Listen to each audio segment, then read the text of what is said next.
கர்த்தருடைய நாமம் மகிமைப்படுவதாக. ஆண்டவராகிய இயேசு கிறிஸ்துவினுடைய இனிய நாமத்தினாலே அன்பின் வாழ்த்துக்கள். 2026 ஆண்டு புதிய ஆண்டுக்குள்ளாக அடியெடுத்து வைத்திருக்கக்கூடிய உங்கள் யாவருக்கும் இயேசு கிறிஸ்துவனுடைய நாமத்தினாலே இனிய புத்தாண்டு நல்வாழ்த்துக்கள். இந்த ஆண்டு ஆரம்பிச்சு 2 நாட்கள் முடிந்திருக்கிறது. 3வது நாளுக்குள்ளாக நாம் பிரவேசித்திருக்கிறோம். இந்த நாளிலே நம்முடைய தியானத்திற்காக ஒரு வேதாம பகுதியை நாம் தேர்ந்தெடுத்துக் கொள்ளலாம். புலம்பலினுடைய புத்தகம் 3வது அதிகாரம் அதனுடைய 22 மற்றும் 23வது வசனம் நான் வாசிக்கிறேன். நாம் நிர்மூலமாகாது இருக்கிறது கர்த்தருடைய கிருபையே, அவருடைய இரக்கங்களுக்கு முடிவில்லை. அவைகள் காலைதோறும் புதியவைகள், உமது உண்மை பெரிதாய் இருக்கிறது என்று சொல்லி நாம் இந்த வசனத்திலே வாசிக்கிறோம். 2025 ஆண்டு முழுவதையும் தேவனுடைய கிருபையினாலே நாம் எந்த ஒரு பிரச்சனைகளும் இன்றி கடக்க கர்த்தர் நமக்கு உதவி செய்திருப்பார். நம்முடைய எல்லா சூழல்களிலேயும் கர்த்தர் தாமே நம்மோடு கூட நின்று அதிலிருந்து நாம் தப்பி பிழைக்கும்படிக்கு அவர் நமக்கு உதவி செய்திருக்கிறார். இந்த வசனத்திலே நாம் வாசிக்கிற பிரகாரமாக நாம் நிற்பதும் நிர்மூலமாகாது இருப்பதும் அவருடைய கிருபையாக இருக்கிறது. தேவனுடைய கிருபை அல்லது ஆற்றல் இல்லை என்று சொன்னால் நம்மளுடைய வாழ்க்கையிலே நாம் ஒரு நாளை கூட கடக்க முடியாது. ஆனால் நாம் பிறந்தது முதல் இம்மட்டும் கர்த்தர் என்ன செய்திருக்கிறார்? அவருடைய கிருபையை நமக்கு கொடுத்து நாம் ஒவ்வொரு நாளையும் கடக்கும்படியாக அவர் நமக்கு உதவி செய்திருக்கிறார். ஆகையாலே நாம் அவருக்கு நன்றி செலுத்த வேண்டியது அவசியமான ஒரு காரியமாக இருக்கிறது. ஒவ்வொரு நாளும் நாம் இந்த வசனத்தை சொல்லி ஜெபிக்க வேண்டும்.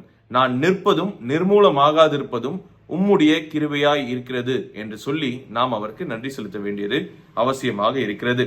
இந்த வசனத்திலே நாம் வாசிக்கிறோம், அவருடைய இரக்கங்களுக்கு முடிவில்லை என்று சொல்லி. கடந்த ஆண்டு முழுவதுமாக நம்முடைய எல்லா காரியங்களிலேயும் அவர் நமக்கு இரக்கமுடையவராக இருந்திருக்கிறார். நாம் அவருக்கு உண்மையுள்ளவர்களாக இருந்தோமோ இல்லையோ, நாம் அவருக்கு ஏற்றவர்களாக நாம் நடந்து கொண்டோமோ இல்லையோ, அவருடைய சத்தியத்திலே அவர் தவறவில்லை. கர்த்தர் நம் மீது இரக்கமுடையவராக, நாம் தகுதி இல்லை, நமக்கு தகுதி இல்லை என்பதை நினைத்து கூட கர்த்தர் நமக்கு இரக்கமுள்ளவராக இருந்திருக்கிறார். ஆகையாலே அதை நினைத்து நாம் அவருக்கு நன்றி செலுத்த வேண்டியது அவசியமாக இருக்கிறது. நாம் இங்கே வாசிக்கிறோம், அவருடைய கிருபை காலைதோறும் புதிதாக இருக்கிறது என்று சொல்லி நாம் இங்கே வாசிக்கிறோம்.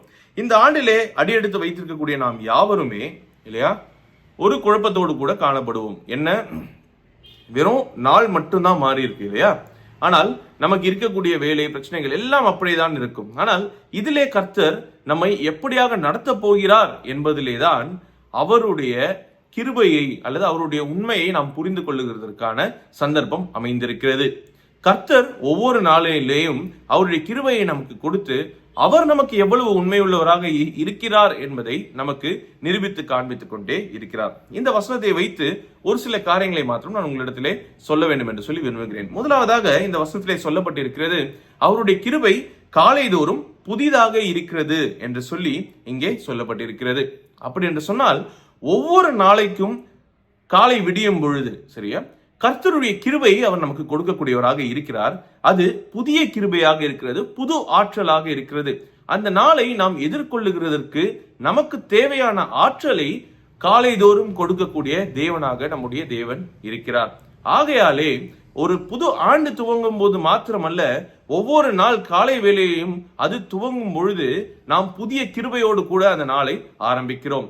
அந்த நாளையில என்னென்னலாம் இருக்கிறதோ எல்லாவற்றையும் நாம் எப்படி செய்வோம் என்கிற குழப்பமே இல்லாதபடிக்கு கர்த்தருடைய கிருபை எனக்கு இருக்கிறது, அவர் காரியங்களை பார்த்து கொள்வார் என்கிற நிச்சயத்தோடு கூட நாம் அந்த நாளை துவங்குகிறதற்கு கர்த்தர் நமக்கு வாக்கு கொடுத்திருக்கிறார். அப்போ அவருடைய கிருபையை தினமும் காலை வேளையிலே நாம் பெற்றுக்கொள்ளுகிற நாம் அந்த நாளை முழுவதுமாக எந்த ஒரு சமாதானம் அற்ற தன்மையும் இன்றி அதை நாம் சுதந்திரத்துக் கொள்ள முடியும் என்பதை இந்த வசனம் நமக்கு நிரூபித்து காண்பிக்கக்கூடியதாக இருக்கிறது. சரியா? இரண்டாவதாக, அவர் நமக்கு காலைதோறும் புதிய கிருபையை கொடுக்கிறார் என்று சொன்னால் அதனுடைய அர்த்தம் என்ன? நம்முடைய முன்னான வாழ்க்கை, நம்முடைய பாஸ்ட் லைஃப், இதற்கு முன்பாக நடந்த காரியங்கள் அவர் நமக்கு கொடுக்கக்கூடிய புதிய கிருபையை எந்த ஒரு வகையிலேயும் பாதிக்காது என்பதையும் இது காண்பிக்கக்கூடியதாக இருக்கிறது. சரியா? சில நேரங்களிலே ஒரு சில நாட்களிலே கர்த்தருக்கு பிரியமற்ற காரியங்களை நாம் செய்து விடுவோம். ஆனால் அதை மன்னித்து மறந்து விடுகிற கர்த்தராக நம்முடைய கர்த்தர் இருக்கிறார். அவர் அண்டையிலே நாம் சென்று மன்னிப்பு கேட்கும் பொழுது அதை நமக்கு மன்னித்து மறந்து விடுகிற கர்த்தராக அவர் இருக்கிறார். அப்போ இதையெல்லாம் நினைவில் வைத்துக்கொண்டு நீ இதெல்லாம் செய்தாய், அதனால நான் உனக்கு கிருபை தரமாட்டேன் என்று சொல்லக்கூடிய கர்த்தர் நமக்கு அல்ல. அதற்கு பதிலாக நம்மை மன்னித்து விடுகிறதுனாலே நமக்கு புதிய கிருபையை கொடுத்து அன்றைக்கு நமக்கு தேவையான எல்லா காரியங்களையும் செய்து கொடுக்கக்கூடிய தேவனாக இருக்கிறார் இல்லையா? நம்முடைய எல்லா பாவங்களையும் நம்ம அறிக்கையிடும் பொழுது பாவங்களை மன்னித்து நம்முடைய அந்நியத்தை நீக்கி கழுவி சுத்திகரிக்கிறதுக்கு அவர் உண்மையும் நீதியும் உள்ளவராக இருக்கிறார் சொல்லி நாம் வாசிக்கிறோம் இல்லையா?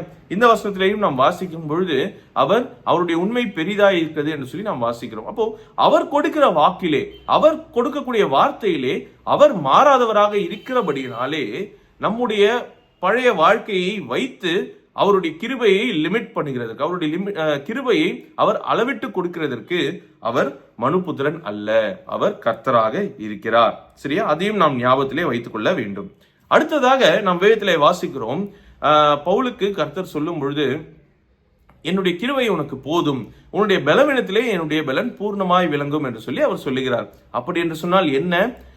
கர்த்தர் நம்முடைய எல்லா பலவீனங்களிலேயும் உதவி செய்யக்கூடிய தேவனாக இருக்கிறார். அவருடைய கிருபை அவர் கொடுக்கிறார் என்று சொன்னால் நம்முடைய பலவீனங்களிலே நாம் பலனற்று போகாதபடிக்கு, நாம் சோர்ந்து போய்விடாதபடிக்கு அவருடைய கிருபையை, ஆற்றலை கொடுத்து நம்மை மறுபடியுமாக உயிர்ப்பிக்கக்கூடிய தேவனாக அவர் இருக்கிறார். அப்போ என்னுடைய இந்த நாளை அல்லது இந்த வருடத்தை நான் என்னுடைய சுய பலத்தினாலே எந்த ஒரு வகையிலேயும் நன்மையாக மாற்ற முடியாது.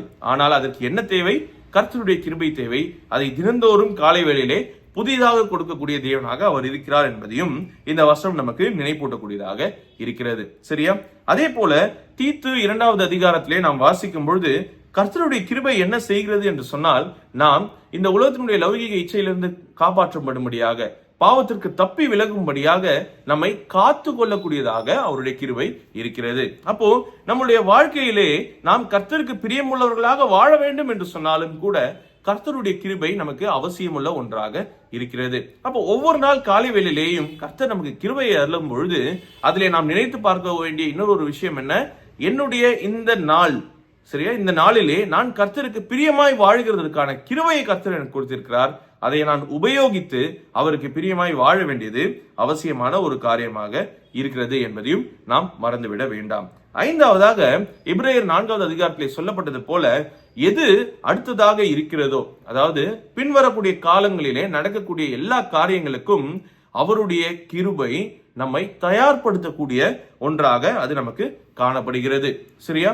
நம்முடைய வாழ்க்கையினுடைய எல்லா சூழல்களிலேயும் கர்த்தருடைய கிருபை நம்மை தாங்கி வழிநடத்துகிறதுனாலே பின்வரக்கூடிய காரியங்கள் எதுவாக இருந்தாலும் சரி, அதற்கு நம்மை இப்பொழுதே முன்கூட்டியே தயார்படுத்தக்கூடிய ஒரு காரியத்தை இந்த கிருபையானது செய்யக்கூடியதாக இருக்கிறது. அப்போ கர்த்தர் ஒவ்வொரு நாளும் நமக்கு அவருடைய கிருபையை கொடுக்கிறார், அது புதியதாக இருக்கிறது என்று சொன்னால் ஒவ்வொரு நாளும் நாம் ஃப்ரெஷ்ஷாக, அதாவது எந்த ஒரு தடையுமின்றி நாம் மிகவும் தெளிவாக அந்த நாளை ஆரம்பிக்கிறதற்கு கர்த்தர் நமக்கு உதவி செய்யக்கூடியவராக இருக்கிறார். ஆகையாலே நாட்கள் மட்டும்தான் மாறுகிறது, அதுல எந்த ஒரு சந்தேகமும் கிடையாது. இது புதிய வருடம் என்கிறதுனாலே நமக்கு ஒரு புது உற்சாகமும் புது நம்பிக்கையும் நமக்கு பிறந்திருக்கும். ஆனால் இது வெறும் ஒரு வருடத்தினுடைய ஆரம்பத்திற்கான நம்பிக்கையாக மாத்திரம் நாம் வைக்காதபடிக்கு ஒவ்வொரு நாளும், சரியா, இந்த வருடத்தினுடைய ஒவ்வொரு நாளும் டிசம்பர் 31ஆம் தேதி வருகிற வரைக்கும் ஒவ்வொரு நாள் காலை வேளையிலேயும் கர்த்தர் தமது கிருபையை நமக்கு புதிதாக கொடுத்து நம்மை வழிநடத்தக்கூடியவராக இருக்கிறார், இருக்க போகிறார் என்பதையும் நாம் நினைவு கூர்ந்து அவருக்கு நாம் நன்றிகளை ஏறெடுப்போம். இந்த ஆண்டு நாம் யாவருக்கும் கர்த்தராகிய இயேசு கிறிஸ்துவுக்குள்ளாக ஒரு இனிமையான ஆண்டாக, ஆசீர்வாதமான ஆண்டாக அமைகிறதற்கு நாம் பிரார்த்திப்போம். கர்த்தருடைய நாமம் மாத்திரமே மகிமைப்படுவதாக. ஆமென்.